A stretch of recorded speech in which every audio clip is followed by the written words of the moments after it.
এখন কোরআন বোঝা কঠিন না সহজ? এই প্রশ্নের জবাবে আল্লাহ রাব্বুল আলামিন আমরা প্রশ্ন করব, আমাদের প্রশ্ন করার অনেক আগে আল্লাহ রাব্বুল আলামিন সূরা কামারের ভিতরে একটি প্রশ্নের জবাব 4 বার দিয়েছেন।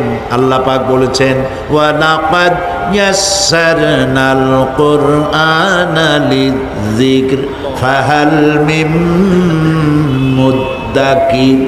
আল্লাহ পাক বলেন, আমি আল্লাহ অবশ্যই কোরআনকে মুখস্থ করার জন্য আর কোরআন বোঝার জন্য মানুষের কাছে আমি সহজ করে দিয়েছি।